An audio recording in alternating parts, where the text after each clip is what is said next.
Salmos 42. Glórias a Deus.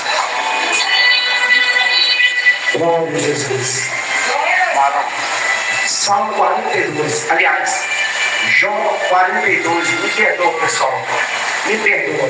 Jó 42. Glória.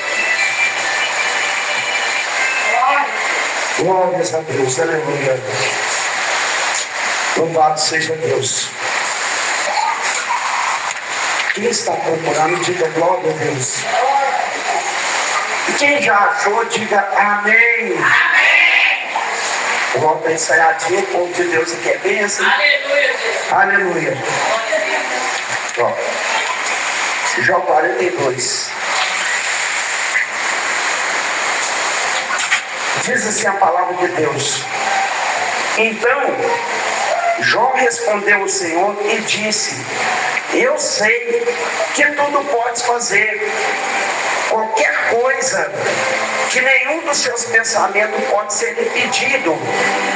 Quem é este que esconde o conselho sem conhecimento? Por isso proferi o que não entendia, coisas maravilhosas demais para mim, as quais eu não sabia. Ouve-te e suplico, e eu falarei e exigirei de ti, e tu declara-te a mim. Eu tinha ouvido de ti com os meus ouvidos, mas agora os meus olhos podem te ver. Repita comigo, mas agora os meus olhos podem te ver. Só vocês. Mas agora os meus olhos podem te ver. Mais uma vez. Mas agora os meus olhos podem te ver. Amém. Os irmãos podem assentar, desocupem as suas mãos e batem palmas para a glorificação do nome do Senhor. Aleluia, Jesus. Queridos irmãos, o livro de Jó está localizado na galeria dos poéticos. É um livro poético. O livro de Jó, ele nos introduz o que Deus faz sem opinião humana e o que nós possamos suportar pela fé que nós temos em Deus, por amor a Cristo, né? O livro de Jó é uma declaração poética para o inferno inteiro, que aqueles que Deus escolhe, Deus não escolhe por beleza, né? Porque tem pessoas que pensam que Deus escolheu porque ele ajuda muito na igreja, porque ele é muito influente, porque ele tem muita participação, porque ele jejua muito, porque ele ora muito, porque ele consagra muito, porque ele tem toda a vocação de Deus na vida dele. E nós temos essa interrogatividade na mente de alguns, né? Porque infelizmente temos isso no meio do nosso povo. Tem pessoas que se sentem mais santas uma do que a outra. Mas aqui nós estamos falando de um homem que não tinha rasgo, não tinha falha, era um homem íntegro, era um homem temente, era um homem que se esquivava do mal, era um homem que andava no caminho de Deus, era um homem que arrancava aplauso dos céus. Jó era um homem que colocava um sorriso no rosto do Senhor. Jó era um homem que atraía o Senhor para a terra. Jó era um homem que mostrava para todo aquele da época dele que eles podiam confiar nele, porque o coração dele era íntegro. Ele não dava prejuízo. E Deus estava observando. Deus observava isso. Que Jó era um homem íntegro, né? Ele morava na terra de Uz, dos caldeus, né? Era um homem mais rico, era um homem mais próspero, era um homem bem sucedido familiarmente falando, 6 filhas, mulher, e ele tinha 7 filhos, homem. Ele era dono de uma grande junta de camelo, ele era dono de uma grande junta de ovelha, ele era dono de uma grande junta de jumenta, ele era dono de uma grande porção de terra, e ele era dono de uma grande frota de funcionários. Jó era um homem muito bem sucedido. Jó era um homem que qualquer pessoa queria estar no lugar de Jó. Jó era um homem que toda mulher queria conhecer Jó. Jó era um homem que toda mulher queria ter casado com Jó. Porque Jó era um homem exemplar dentro de casa. Jó era um homem, a Bíblia fala, no livro capítulo 1 de Jó, e no versículo 4, que Jó apresentava sacrifício. Ele não era só um bom pai de família, ele era um sacerdote. Mas ele era um sacerdote que pensava na casa, ele pensava na família. Porque tem muitos sacerdotes que só pensam na igreja. Ele é um bom sacerdote da igreja, ele é um bom executor da palavra de Deus, ele é um bom homem de Deus. Todo mundo admira o ministério dele, mas dentro da casa dele, até o cachorrinho corre quando ele chega, até o gatinho casca fora, porque ele é bruto, porque ele é mau, porque ele dá mau testemunho em casa, porque ele não tem postura de homem de Deus. Mas Jó não, meus irmãos.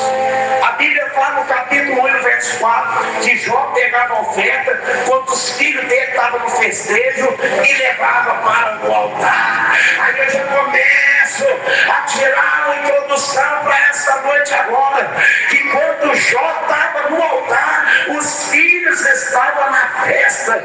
Os filhos aqui mostram para nós pessoas que não têm compromisso com a palavra de Deus, mas são festeiros, são pessoas que têm interesse pessoal nas coisas, são pessoas que são envolvidas com a terra, são pessoas que gostam de festejar, são uma geração que gosta tudo fácil. Eles não oram, mas quer a bênção. Eles não buscam na presença de Deus, mas quer ser bem sucedido. Eles não pagam preço na oração, mas quer ter festa, quer ter momento de aplauso, quer ser bem sucedido. Mas Jó não, meus irmãos.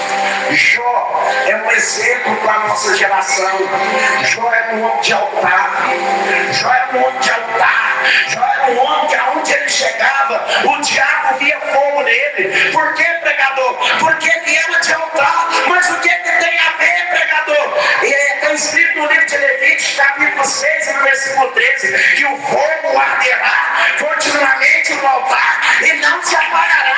Quem está no altar, ele tem fogo na boca, fogo no olho, fogo na mão, fogo no pé, fogo na roupa. Ele é fogo por inteiro. Ele é um varão de fogo. Ele é uma varoa de fogo.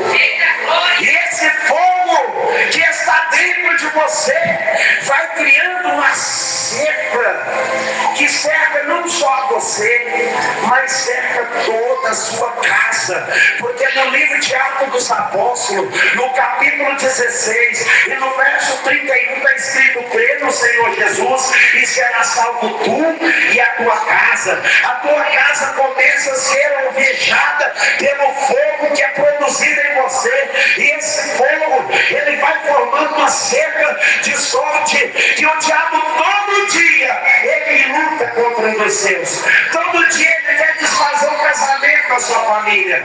Todo dia ele quer tocar na sua saúde. Todo dia ele quer tocar na sua finança. Todo dia ele quer tocar no seu trabalho. Ele quer fechar a porta para você.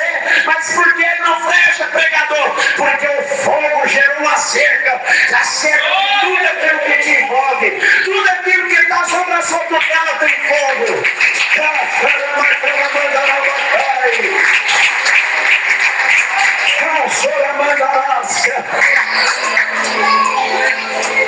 E o diabo todo dia ficava observando o Jó.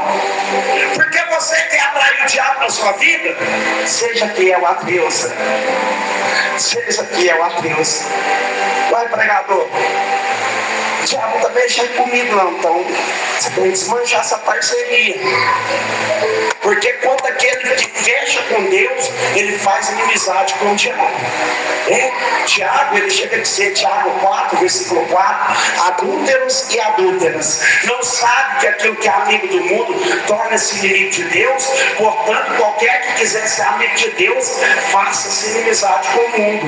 Na hora que você faz inimizade com o mundo, o seu pensamento começa a produzir frutos de arrependimento, frutos dignos de admiração divina. Aí Paulo chega a dizer, no livro de Romanos, capítulo 12, no versículo 1 e 2, ele fala assim: rogo, pois, irmãos, que pela compaixão de Deus, que apresentai os vossos corpos em sacrifício vivo, santo, agradável a Deus, que é o vosso culto racional, e não vos conformemos com esse mundo, mas pela renovação dos vossos entendimentos.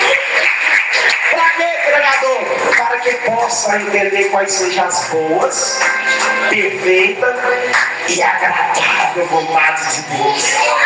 E na hora que você começa a entender que a vontade de Deus para a nossa vida não é ter um Corolla, quando você começa a entender que a boa, perfeita vontade de Deus não é trabalhar no banco, quando você começa a entender que a boa, perfeita vontade de Deus não é ter um bom casamento, não é ter os filhos obedientes, não é ter uma casa bonita na beira da praia. A boa e vontade perfeita de Deus na nossa vida é ter a convicção, a alegria, a satisfação de saber que você vai morrer, mas que o seu nome será cantado no livro da vida. Ele está escrito.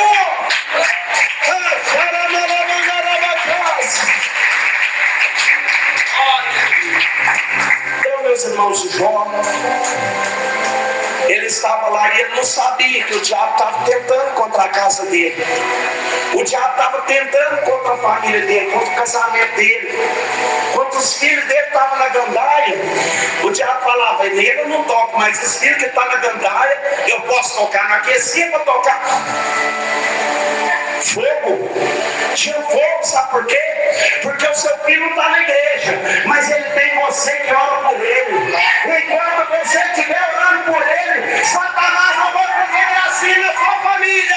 A sua família está debaixo da graça, está debaixo da proteção divina. Satanás enraiveceu. Um certo dia os filhos de Deus reuniram para poder discutir alguma coisa que não é da minha competência de entender o que era. E Satanás apareceu no meio deles, porque ele é intruso. Só aí você já entende. Às vezes você fala assim, na minha casa não tem Satanás. Não, Satanás entrou até dentro do céu. Ele só não pode estar dentro de você, mas dentro da sua casa ele entra. Ele entra, porque casa é financeiro. Deus não tem compromisso com casa. Deus não tem compromisso com carro. Satanás não anda no meu carro. Anda, ele entra. Ele é astuto. Ele pode entrar, ele só não pode fazer um acidente acontecer, porque às vezes ele está de um lado jogando uma seta, mas o anjo de Deus está na outra. Eu posso te falar isso. Talvez esse pregador é bom falar isso. Eu te provo que está na Bíblia. No livro de Salmo, no capítulo 37, no verso 4, está escrito assim: o anjo do Senhor acampa ao redor dos que o temem. Mas no livro de 1 Pedro, no capítulo 5, no versículo 8, fala assim: sede sóbrio e vigilante, porque Satanás, o vosso adversário, está ao vosso redor, rugindo como leão, buscando brecha quem possa tragar. Por que é como leão? Ele não é leão. Por que é como leão? Porque ele quer imitar tudo aquilo que é de Deus. A Bíblia diz no livro de 1 Coríntios, 2 Coríntios, capítulo 11, versículo 14: não vos maravilhei, porque Satanás transfigura em anjos de luz. Então ele foi lá, ele achou que ele era um anjo de luz. Mas aí o próprio Deus notou, opa, tem uma presença diferente aqui. Satanás estava aquele monte velho de anjo assim, e ele camuflou no meio, transfigurou em anjo de luz e soprou no meio deles. Só que o nosso Deus, ele Ele é onisciente, onipotente, onipresente, presciente. E ele notou a presença de Satanás. Ele falou: Satanás, apresenta aqui. E o Satanás saiu do meio deles e veio. E aí, Satanás, o que você tem feito? Aí ele fala assim: de rodear a terra e de passear por ela. Aí Deus lá vai dar testemunho sobre a vida de Jó. Ele fala assim: observasse o meu servo Jó, que é um homem íntegro, que é um homem temente, que é um homem que se desvia da presença do mal. Você tem visto ele? Mas também, né, o Senhor colocou uma cerca lá. Por que ele sabia que tinha uma cerca? Porque toda vez que ele passava, ele tomava um choque. Ele ficava enraivecido com aquela cerca. Irmão, só daí você já entende por que na hora da igreja, na hora que você vem da igreja, chega visita. Na hora que você pega a Bíblia, dá sono. Na hora que você desce para a oração, a dor de cabeça, é alguém que chama, é um telefone que tem uma mensagem para responder. Sabe por quê? Porque o inimigo, ele tenta arrumar uma distração para você não ir para a oração, porque a oração vai gerar uma cerca. E aí ele depois falou assim: o Senhor colocou lá uma cerca. E ele tem de tudo. E tudo que ele tem eu não posso tocar. Eu quero, mas eu não posso. Ah, quando eu fico desanimando e tocar no casamento dele, eu não posso. Eu queria tocar tanto o carro dele, fazer desgovernar um acidente, mas eu não posso. Desse jeito, Senhor, até eu que sou Satanás, eu viraria crente. Desse jeito, que essa proteção, até eu seria temente, até eu seria fiel. O Senhor falou assim: ah, é?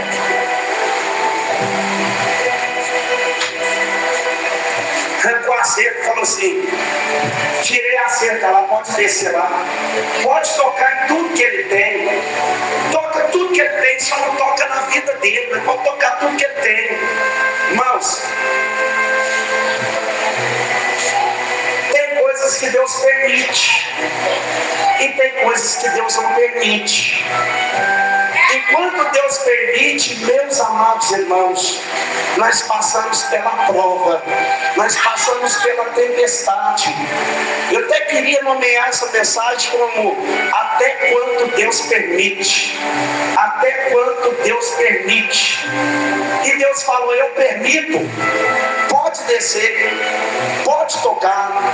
E Jó estava num dia normal, não era um dia de festa, não era um dia de culto, dia de trabalho normal, como pode acontecer com nós, né? Você fazendo seus projetos: amanhã eu vou levar o menino na escola, eu vou voltar, vou com essa roupa para bater, vou torcer essa roupa, vou colocar ali, depois eu tenho que ir na reunião da outra, e assim que eu chegar, eu ainda vou ver se eu consigo fazer um bico ali, que eu estou com a conta aqui para pagar. Você está cheio de plano. Do nada, meus irmãos, acontece uma tragédia, a sua vida vira de cabeça para baixo, e você começa a pensar: o que está acontecendo? Até Guriameme eu estava com o coração cheio de paz, eu estava cheio de planejamento, cheio de projeto, cheio de missão para cumprir, e do nada as coisas mudou, até que Deus permite. Tem coisas que às vezes nós estamos achando que é Satanás, mas às vezes é o próprio Deus que está permitindo. Às vezes é o próprio Deus que está permitindo acontecer. Por quê? Porque Ele quer estreitar laços, Ele quer aproximar de uma forma mais misteriosa, e para isso Ele tem que criar um atalho, porque você saiu do caminho e entrou no atalho. Então Deus não consegue criar atalho, mas por sua causa Ele vai criar um atalho para chegar até a sua vida. E talvez esse atalho seja um desatino, seja uma queda, seja um desmoronamento, seja uma perda, seja uma crise, seja temporal, porque o nosso Deus, Ele fez suas formas de trabalhar. E Jó estava lá, sem saber de nada. Chega um correndo lá e fala: Jó, o Sabeu, o que tem o Sabeu? O Sabeu veio, roubou na sua fazenda, levou. Aí ele estava falando tinha nem acabado de falar. Jó, desceu fogo do céu, Jó, consumiu todos os seus pastos, Jó. O que era a intenção de Satanás? Colocar Jó contra Deus, né? Porque Jó era um homem temente, era um homem reto, ele sabia a postura espiritual que ele produzia, né? Agora cai fogo do céu, aí Jó ia pensar assim: se ele fosse igual alguns de nós, né? Eu vou colocar no meio, porque eu não me conheço. Quem me conhece é Deus. A gente estaria falando assim: pai, eu vou na igreja todo dia, sou dizimista, sou pastor, vivo dentro da igreja, estou fazendo tudo certo, Deus está mandando fogo e queimando minhas coisas. Então o que eu vou fazer do lado de um Deus desse que está me punindo com fogo? Mas Jó tinha o discernimento de quem ele era e de quem Deus era para ele, e de quem é que ele confiava. Esse Deus que ele confiava era o Reuel. No hebraico, Reuel significa restaurador. Era o Deus restaurador, era o Deus cumpridor de medida. Ele sabia em quem ele estava confiando. E do nada, não tinha nem acabado de falar do nada. Aí vem o outro e fala: Jó, bateu o vento nos 4 cantos da parede onde tinha festa, Jó. Sabe o que aconteceu? Não, morreu os 10 filhos seus, Jó. Irmãos, imagina, um homem milionário, que tinha tudo, família, casamento, riqueza, admiração, funcionário, tinha tudo. De um minuto para outro ele se empobreceu. De um minuto para outro ele perdeu tudo. E ele parou para olhar assim, parece que a ficha dele não tinha caído ainda. Ele parou para olhar assim e falou: o que aconteceu do nada? Eu perdi o casamento, eu perdi os filhos, eu perdi o trabalho, eu perdi os funcionários, eu perdi os bens, eu perdi a frota de carro, eu perdi a fazenda, eu perdi tudo. Que é isso? E ele entra no estágio de emoção tão forte que ele rasga a roupa e ele veste de pano de saco. Ele fala assim: nu eu saio do ventre da minha mãe e nu eu vou voltar para lá. Ele me deu, ele mesmo tomou. Bendito seja o nome do Senhor. Satanás tinha arrancado tudo o externo que ele tinha, mas Satanás não tocava o que ele tinha do lado de dentro, porque a cerca não estava nele, mas a cerca era ele. Era ele que era o produtor de cerca. Dentro dele ainda tinha a presença de Deus. Aí tinha uma orquestra de demônio: vai errar, vai pecar, vai vacilar, vai tombar, vai desviar, não vai voltar na igreja. E ele: bendito seja Deus. E o diabo ficou revoltado, falou: isso não está errado, nós temos que fazer uma outra reunião com Deus, está errado, isso não está fácil. E o diabo volta lá no céu para fazer outra reunião com Deus. E Deus voltou ele novamente e falou assim: olha aqui, Satanás, de onde vens? De onde há terra de passear por ela. Você viu meu servo Jó? Vi sim. Ele é um homem temente, ele é um homem reto. Ele é um homem que se desvia do mal. Ele é um homem que é fiel com a minha presença. O Satanás falou: mas tudo que um homem tem, ele dará para a sua vida. Ele não perdeu tudo, não. Toca pele por pele, osso por osso, para ver se ele não blasfema de ti na tua face. Aí ele falou assim: aqui, Satanás, vou provar para você que Jó não me adora pelo que eu dou. Jó me adora pelo eu sou Deus, o Reuel da vida dele. Pode descer, pode tocar pele por pele, osso por osso, só não toca na alma dele. E Satanás desceu, meus irmãos, do nada. Alguns estudiosos falam que a doença que deu nele é chamada de calazar, causada por um mosquito palha, né, que picou, que gerou leishmania, ou seja, leishmaniose. E Jó, ele tinha então no seu corpo feridas de 12 a 15 centímetros de espessura. Jó, ele atraiu uma lepra tão brava, que as castilhagens dele começou a ser comida. Jó capítulo 30, ele fala que a pele dele se enegreceu. Jó capítulo 19, esqueça o versículo, mas fala que os bichos comiam o corpo dele em vida. Jó, ele foi tirado de dentro da cidade, porque Jó atraiu uma lepra, que o leproso daquela época, ele tinha que ser expulso, da cidade, ele tinha que ser expulso da sociedade. E Jó foi então excluído da sua casa, ele foi excluído da sua sociedade, ele foi excluído da sua pátria, ele foi colocado lá fora. De fazendeiro agora ele era um lixeiro, ele foi colocado em cima do monturo. Ele mesmo, meus irmãos, estava se retalhando para tentar se amenizar da dor. Ele pegava o caco de teia e começava a coçar. E Deus então permitiu que 3 amigos viessem consolar Jó, que era o Elifaz, o Bildade e o Zofar. E eles ficaram 7 dias calados. Sabe o que significa 7 dias hebraico calado? Era um luto. Ele já tinha Jó como morto-vivo. E só ficava 7 dias calado quem estava enlutado. Eles tinham Jó já como morto. Jó já estava como morto. Ele estava morto vivo.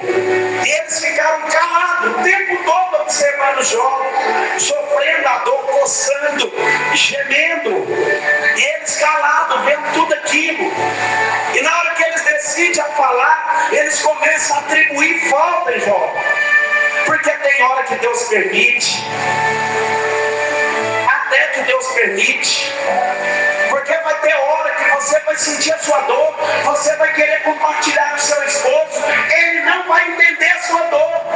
Vai ter hora que você vai tentar compartilhar com o seu pastor, ele não vai entender a sua dor.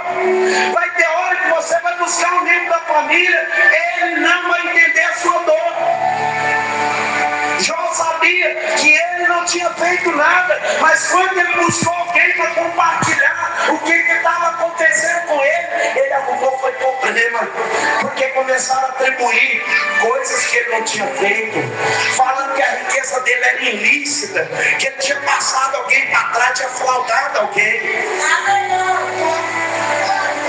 Meus irmãos, quando Deus permite, a gente sofre. E Jó então, ele passa por aquele tempério, ele passa pelaquela aflição, ele passa pelaquela dor, ele amaldiçoa os seus filhos, seu dia de nascimento. Jó, ele fica tão triste, que ele começa até a ser inserido em um aborto. Ele falou: por que eu não fui o fruto de um aborto? Eu poderia ser um aborto, nascido morto. Por que o Senhor... Irmãos, tem hora que Jó fica tão revoltado com a situação, que ele chega a querer brigar com Deus, irmão. Ele regaça a manga e ele fala: Deus, se eu fosse um homem, nós ia sair no tapa. Eu ia sair do Senhor, era nos bicudos, nos murros, nos tapas. Porque eu não entendo isso que o Senhor está fazendo. Aí Deus manifesta para ele no 38, dentro do redemoinho, e fala: Jó, você sabe quem criou o caminho do raio? Jó, você sabe quem que criou a fotossíntese da planta? Jó, você sabe quem rega a planta? Jó, aonde você estava quando eu formei o globo da terra? Jó, aonde que você estava quando eu centrifiquei o globo da terra?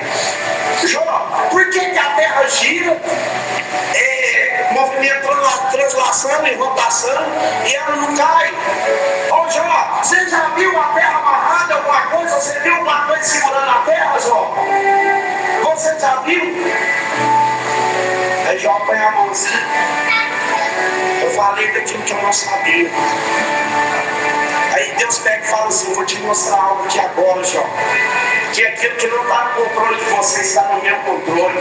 Aí Deus responde para Jó lá no 40. Aí Deus mostra para ele o Nimrod. Aí ele fica olhando aquele monstro marinho, que era um hipopótamo gigante, aquele algo invencível. E na hora que ele achava que aquilo ali era um meteoro, que aquilo ali ia destruir o mundo, tudo. Aí Deus fala: Jó, vem cá no vale terrível que eu vou te mostrar outro. Aí Deus vai mostrar para ele o outro, Leviatã. Esse era pior ainda. E ele falava assim: Jó, você pode pescar esse monstro aí com as mãos, Jó? Jó, você pode amasar as escamas dele que é de bronze com aço, os ossos dele que é tubulação de bronze. Você pode, o olho dele sai fogo, a boca dele sai fogo. Você pode vencer ele, Jó. Jó fica assim: Deus, desculpa, eu tinha ouvido falar, eu só tinha ouvido falar do Senhor. Aí no 40, no versículo 6, aí Deus responde para ele: tem uma tempestade. Agora Deus tem uma tempestade. Porém, Jó estava com seus olhos ressegados, porque ele tinha pegado essa doença, né, de maniose. A pele dele já tinha toda enegrecida, as cartilhas da orelha, do nariz já tinha todas perdidas, e as vistas dele caiu uma catarata por causa da lepra. Ele já não estava mais enxergando. Ele não estava mais enxergando. Mas aí Deus manifestou. Mas Deus podia tanto manifestar no ouvido dele e falar assim: Jó, agora é eu, viu? Que estou falando. Mas Deus preferiu manifestar na tempestade. Ele não estava sentindo Deus, mas ele sabia que Deus estava presente. Porque tem pessoas aqui que você não está sentindo, que você não está vendo, mas você sabe que tudo que está te acontecendo, Deus vai com o controle na mão. E na hora que ele quiser parar isso aí, ele vai parar. Ele para. Aí chega no 42. Aí o Samuel aparece o outro, né? Eram 3, aparece mais um. O Eliú. Esse Eliú era um que não estava inserido nos 3 amigos. E aparece os 3, o Eliú começa a defender Jó: não, porque Jó é isso, porque Jó é aquilo, e querendo bater de frente com os outros 3 para defender a reputação de Jó. Porém, na hora que ele consegue fazer isso, os caras viram e falam assim: nossa, então nós temos que apresentar um sacrifício para Deus. Então nós pecou. Nós temos que sacrificar a Deus. Eles passam a mão no cordeiro e vai lá apresentar o cordeiro no altar. Na hora deles era religioso, eles tinham conhecimento de causa, eles também eram da igreja. Saiba que quem te persegue não é quem está lá fora, não, é quem está aqui dentro. É pessoa que come com você no prato, é pessoa que mete a mão na bandeja com você, que vai atribuir falta em você, que vai falar que você está doente porque você está no pecado, que vai falar que a porta fechou porque Deus permitiu o diabo beijar, porque você está andando todo na presença de Deus. Você vai escutar muita coisa, como Jó escutou. Só que o que acontece? É como o dia da Santa Ceia. Na hora de apresentar o fogo da Santa Ceia, eles colocam lá a oferta no altar. E na hora que eles vão atirar o fogo, Deus fala assim: pode tirar essa oferta daí. Tira essa oferta daí. Que isso, Deus? Eu te conheço. Eu sou teu servo. Eu sou participante de ceia. Eu sou ofertante. Eu sou dizimista. Eu sou parte do rol de membrazia.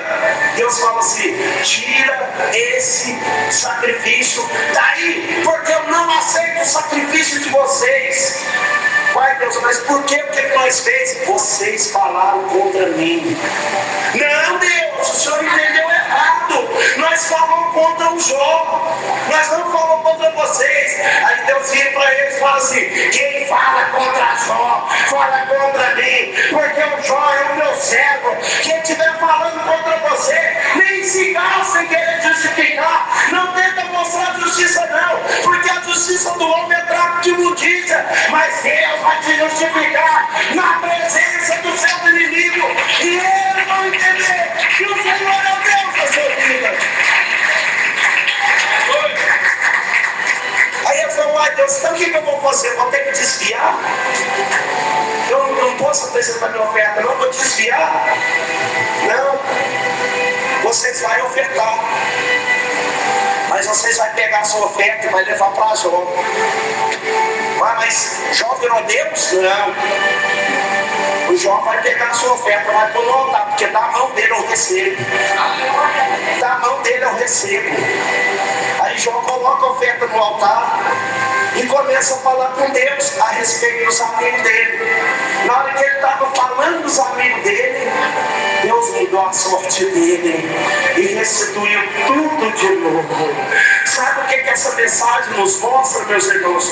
Que o tempo vai passar, que as coisas vão acontecer. Quem começou aqui lá, eu vim nessa igreja que eu tinha 19 anos. Eu vim nessa igreja, eu tinha 19 anos. Eu trouxe meu irmão de 7 anos para pregar nessa igreja, que não era que só lembra. Pois é, olha o tempo que já passou. Eu olho para os rostos hoje, eu vejo os rostos trocados, eu só vejo o rosto dela, daquela ali, dessa aqui, daquela ali. Eu não vejo tantos rostos familiares como eu vi antes. As coisas vão passar, as pessoas vão mudar, as coisas vão trocar. Aguenta, se você estiver passando pelo que Jó vai passando e passou, saiba que Deus está permitindo, até que Deus permite, porque confia em você. Se ele não confiasse, ele não pensava. Tudo que está acontecendo é porque Deus confia em você. Deus sabe que você não vai blasfemar. Aguenta mais um pouquinho. Qualquer momento o cativeiro vai ser mudado. Qualquer momento você vai viver um tempo de grandeza de Deus. Qualquer momento Deus vai te surpreender. Fica tranquilo, porque Deus vai abrir esse mar. E na hora que Deus abrir esse mar, aí você vai ver que vale a pena ser fiel. Vale a pena ser fiel. Poderia contar um testemunho aqui, mas não tem tempo. Se eu contar um testemunho aqui, você fica de bobeira. Ah, não, eu vou contar, eu não posso levar para casa. Eu converti, eu era do crime, eu era dono da boca. Eu era dono da boca.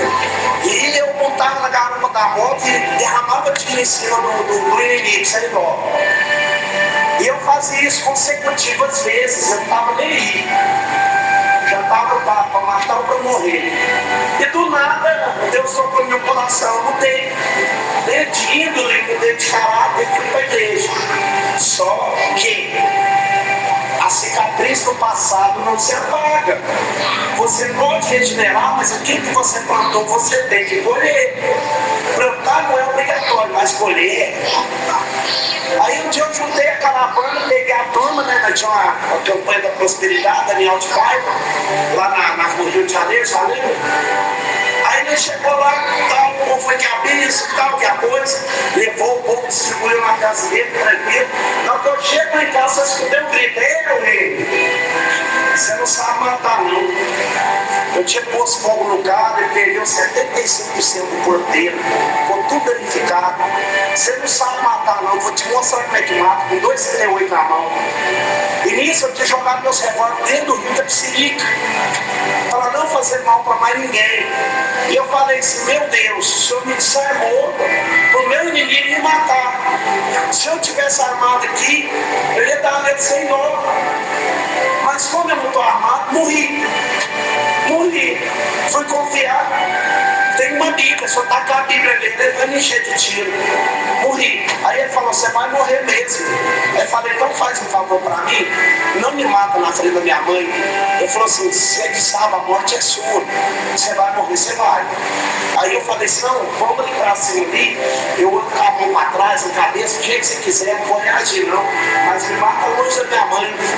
Aí ele falou: bora, a morte é sua, escolhe o lugar que você quer morrer. Aí eu tô andando com a Bíblia na mão, com a outra entrelaçada na mãozinha, e ele atrás, com 2 revólveres engatilhados nas minhas costas. Eu andando, e ele falou assim: você devia ter me matado, senhor. Você criou um monstro para a sua vida. Agora você vai perder sua vida porque você não sabe matar.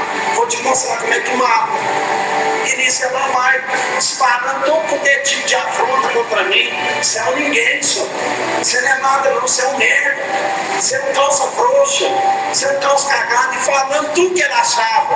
Eu vou acabar com você. Eu vou cortar seu olho. Vou furar a bola do olho. Eu vou arrancar seus órgãos genitais. Vou pôr dentro da sua boca. Eu vou zoar com a sua morte. Isso aqui que aconteceu comigo, você vai ficar pior. Na hora que o microtério te pegar, eles não vão acreditar. Tamanha crueldade que fizeram. sincero com vocês, é o que eu vou fazer. E ele falando, né? E eu tô lá, coração disparado, eu não vou morrer, vou morrer. Aí eu falei assim, deixa eu fazer minha última oração. Ele falou assim, pode. Eu fui fazer a oração, eu não sabia orar direito. Falei, Deus, o Senhor de Israel morreu para me matar. Meu inimigo vai me matar, esse cara não vai deixar eu viver. O Senhor de Israel morreu para me matar. Pelo menos salva minha alma. Já que eu vou morrer, pelo menos não deixa eu ir para o inferno. Salva minha alma. Pelo menos salva minha alma, Senhor. Eu vou lá, salva minha alma, Senhor. Porque eu preciso da tua redenção. Eu preciso do teu carinho. Eu preciso do teu refrigério. Eu preciso da tua mão amiga. Eu preciso da virtude do Senhor. E comecei a ter comunhão com Deus, meus irmãos, e os céus abriu, e eu comecei a ser enriquecido pelo poder da graça que descia naquele lugar. Parece que tudo ficou clarinho, e eu comecei a mandar a fogo, calabaça, e comecei a entrar no manto, e eu fui entrando naquele manto gostoso, e eu comecei a suar a camisa, e eu falei, esse trem vai dar vigília, esse cara não vai me matar. Na hora que eu abro o olho, cadê o homem? Tinha cascado fora. Eu falei, como assim? Eu estava esperando um tiro na minha nuca, estava os dois aqui, um no rumo aqui, e eu não tirei a nuca do rumo não, eu fiquei, estava levantado e orando. Na hora que eu abro o olho, cadê o homem? Ele tinha levado lá para o fundão do mato, lá para o fundão. E nisso eu não vi uma mais, ele vem saindo daquele rio assim, cheio de pedra, mas tipo assim, né? Ele lá, eu saindo assim, o que aconteceu aqui, sem entender o que aconteceu, era novo convertido, tinha menos de um ano que eu estava na igreja, saindo assim, aí era tudo escuro, ele lá em cima tinha um porte, ele estava debaixo do porte, lá debaixo do porte fumando cigarro. Eu falei assim, escuta aqui, por que você não me matou? Ele falou assim, eu quero que você me ensine isso aí. Como é que você fez isso aí? Eu quero que você me ensine isso aí. Isso aí foi muito bacana. Glória a Deus! Eu falei, o que aconteceu? Não, eu quero aprender isso aí. Eu falei, o que aconteceu? Ele falou, na hora que ele estava com o revólver apontado em mim, saiu um homem de fogo de dentro de mim, correu atrás dele. Irmão, olha o tamanho do nosso Deus. Por isso o Salmo 46 fala assim, que ele é o nosso socorro presente bem na hora da angústia. É na hora que as suas forças já esvaiu. É na hora que o médico fala, não tem mais jeito. É na hora que ele fala, os amigos de Jó estavam falando, não tem mais jeito. Ele é um morto-vivo. Mas Deus estava falando, quem é que diz que eu preciso da opinião de vocês? Para vocês não tem jeito, mas para mim tem. Eu sou o Deus de poder que toma a história de Jó e vou tomar daqueles que fizeram essa história exemplo de vida. Graças a Deus, aquilo que eu não falei, que o Espírito do Senhor permaneça a falar em cada coração. Bate palmas e glória a Deus.